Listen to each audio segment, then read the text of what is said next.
Hi there, and welcome to the Homestead Education Podcast. Do you have a homestead, farm, or just dream of a rural life? This is a show to help you and your kids grow your own food and grow as a person.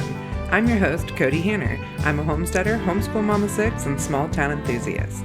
I was raised by an old school rancher and blessed by the grace of God to have been exposed to so much of what rural life has to offer. Join me every week to talk about homesteading, homeschooling, and growth with a homestead education. Hi, and welcome to the Homestead Education Podcast. Thank you for joining me on this beautiful Memorial Day today. Just got home from doing the parade in town with my kids. My husband was on the fire truck. These are the days that I just love about being in a small town. So this week we were able to get our garden measured and tilled and ready to put in our raised beds that I've been talking about. So hopefully that'll happen because my tomato plants are well over a foot high and ready to be in the ground. And I hope everybody enjoyed the homestead character graphics that I've been putting on social media this week. Remember to share those and think about what homestead character means to you. I know many of you have heard about the tragedy that happened in Texas this last week.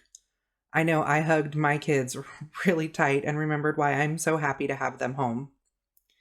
Several years ago, when we decided to pull our kids from public schools and start homeschooling, was right after a really bad school shooting. And we found out that our kids' teachers were actually padlocking the kids inside the classroom where she had the only key. And I know that she was just doing everything she could to try to protect our kids, but that scared me that if the shooter was ever inside the classroom, that our kids wouldn't be able to get out either, or if there was a fire, they wouldn't be able to get out.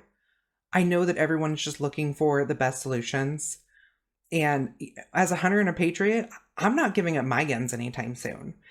But I do believe there's a mental health issue in our nation that really needs to be addressed. But that being said, I'm not interested in going into politics. And I know that I personally can't stop the next shooter. But what I can do is stop another family from having to go through this. So if you are ready to homeschool or you know someone that's considering it, I will link in the show notes my free, no strings attached worksheet and guide to help somebody start homeschooling today. I don't ask for an email address, nothing. I just want this to get into everybody's hands who possibly wants it, and know that I'm available to reach out. I'm not an expert in homeschooling.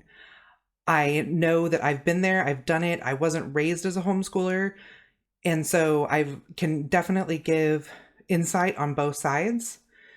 And I hope that if somebody is scared to send their kids back to school, that they will reach out to me or use the information that I've put out there to possibly protect their family from this tragedy. So I don't want it to be all sad because I have an interesting topic to talk about this week, and that is electronics. So I am talking about electronics on the homestead and our homeschool with our kids and how I use them. I think as a modern homesteader, a lot of times we kind of get looked down on for using electronics, that it's a highly debated topic with some people. They view that if you're a homesteader, you shouldn't be using anything. And honestly, I see electronics as the tools that they were designed to be. I'm definitely in that generation where I grew up talking on a house phone with a big long cord wrapped around the whole living room, and now today have my cell phone with me at all times. I couldn't run my businesses without it, and I definitely have a different perspective on my kids with electronics than I feel like a lot of modern day homesteaders have. Or also, we're gray. We're neutral, and not neutral. We are in the gray area. We're somewhere between no electronics at all and just letting our kids have them all the time. And I kind of want to talk about what that means and looks like for us. As modern day homesteaders, we have power, we're on the grid, and we buy from a lot of the systems that we choose to buy from or partake in. I definitely take advantage of all of the household kitchen appliances and gadgets that I possibly can. You know, there's an abundance of modern day homesteaders that have made great livings from online businesses. I have an online business myself. They use social media to market their homestead products and to have a community of networks in social media that rural people don't necessarily wouldn't have another way to connect with other rural people. When it comes to farmers, farmers use electronics like you would not believe. There are so many things involved in modern day farming that goes to electronics to like track weather, look up commodity sales, order hard to find supplies. I mean, I remember like as a kid living in Iowa for a couple of summers, there was this guy we knew who had, a corn farm, had thousands of acres of corn. And every morning, it's like early 90s, he's logging into his like big Mac computer just to be able to check the commodities and know what price everything is and to know whether he should sell that week or not. Many of the equipment that farmers use to plant and harvest, I mean, they run on such high level computers that I couldn't even begin to tell you. I mean, they use GPS and satellites. I mean, the technological advances are mind blowing and they're really cool to see and hear about. So, I mean, with this homestead idea of, going away from these systems, I think that the electronics that are available to us, if they are used as the tools that they were meant to be used for and that they are growing into, I think that they can be really wonderful things. Now, when I'm referring to cell phones, these are a whole nother beast. In fact, I have a love-hate relationship with my phone. It is necessary for my businesses.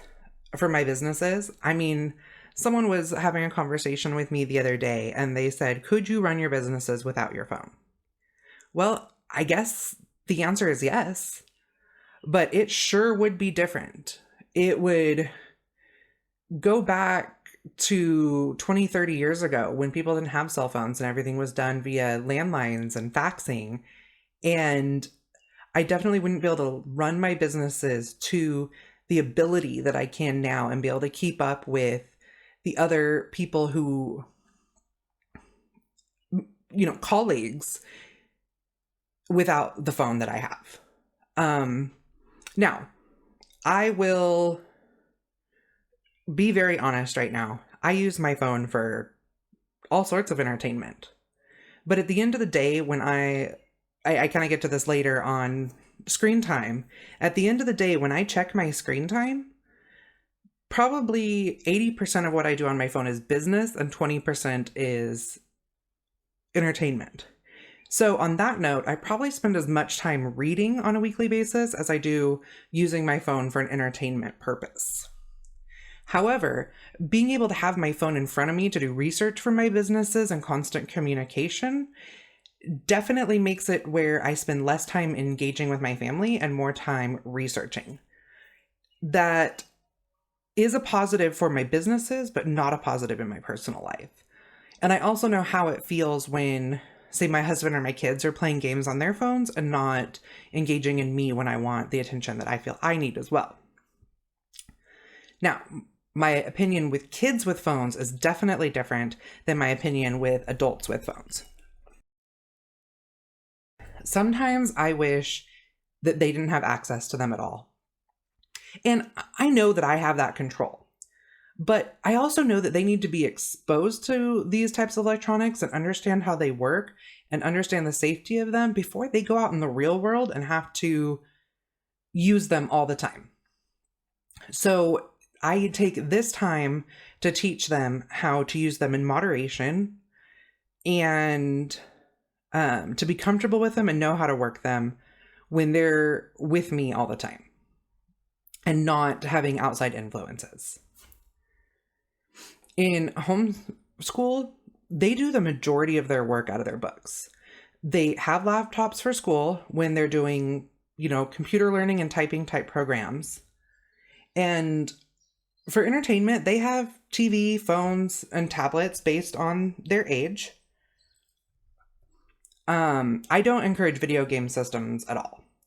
Although we do have a couple, but we have a rule that they have to have all their chores done and 2 feet of snow on the ground before they even touch the PS4. And usually they only get it out if they have friends over, it's a holiday or something. As far as cell phones, our rule used to be that you have to be in high school and you need to have a need for it, such as a job or really involved in extracurriculars. We did recently decide to change this rule for our 13-year-old daughter because she's, for one, very mature.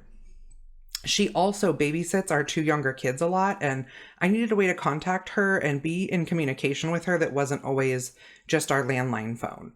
I needed to be able to send her text messages when I was busy at work. And she also helps me with my businesses a lot. So I needed her to be able to have access to some of the social medias like Pinterest. I don't let her be on, Facebook and Instagram or Snapchat. In fact, we honestly don't even let our 17-year-old have Snapchat, although he's 17, so he might have it anyways. But we do monitor and we really work on teaching that self-regulation. And we do so by having our 13-year-old daughter tell us her screen time a couple times a day. What this does is it makes her see how much time she really is spending on her phone, and we have her look at what she's actually doing with that screen time. But she easily redirects. So if we're like, hey, you've been on your phone for 3 hours, maybe you should consider something else to do. No arguments, no problem. She sets her phone down and goes and gets out some coloring stuff or craft stuff or comes up with a project with her brother. She's not a problem when it comes to that. Now, her twin brother, unfortunately, does not get those same privileges. I feel bad that as a twin, I got her a phone at 13 and I did not get him a phone at 13. But the bottom line is he's just not mature enough. In fact, he's our one that has high functioning autism, and unfortunately, that comes with a really addictive personality. And usually his only addictions are electronics, although sometimes it's baseball and carbs too, so we kind of battle that one. But we have a real problem with him when it comes to electronics. I mean, he stares at the TV no matter what is on. I mean, it could be Cocomelon, Mickey Mouse. It doesn't matter he just walks through the living room and sees the TV, stops, stares. You can't even talk to him. And we've tried taking it away and he just sneaks it. We can't completely ban every electronic from the house. He's so bad about it, that if we do take everything away, like where he can't even watch TV, he'll sit and play with his digital camera, turning it on and off until the battery dies, just to be able to have that electronic something happening for him. We've talked with our therapists about it, and honestly, they say 0, nothing at all. No electronics. But we really feel like, again, like we've said with our other kids, we want to teach him moderation while he's still at home so that he doesn't leave the house in a few years and not be a functioning member of society because all he does is stare at electronics. So we work with him on a daily basis. We aren't fans of the earned electronic time. It's just something else for us to track, another place for him to be sneaky. So we really work with him on self-regulation. And sometimes it's just not even about the earned time. If we tell him, if you do an hour of chores, you can have an hour of computer time. He follows those rules and doesn't have a problem with it. It's that he will just stare at anything electronic. He just can't control himself, and that comes with the autism. So I recently bought a book. It's called Is Your Child Addicted to Electronics? 30 Days of Healing and Recovery for Your Child and Your Family. It's by Nathan A. Driscoll. I will link it in the show notes. I don't know what this person's background is. I don't know what their take on anything is, but we are looking for anything that might help us right now. I don't know if it's going to be the right method for an autistic child versus a standard child that is addicted to electronics. But I'm excited to give it a shot, especially because it's not just about taking it away or earning it. It's about healing and recovery for the whole family, not just for that specific child. Currently, it's just sitting on my desk, so I hope that I learn it by osmosis, but I've got a lot of things going on.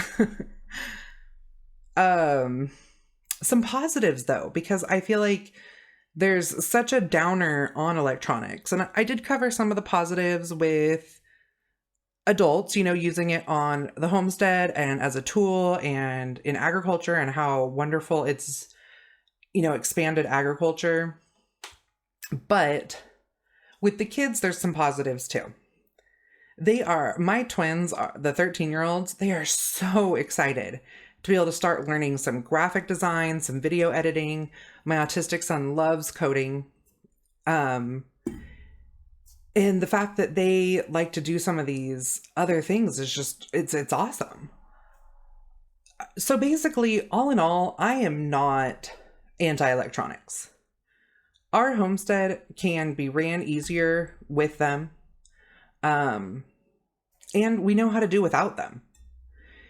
I think our kids should be taught how to use them and how to respect them. But what I really, really do believe is that kids are not entitled to electronics.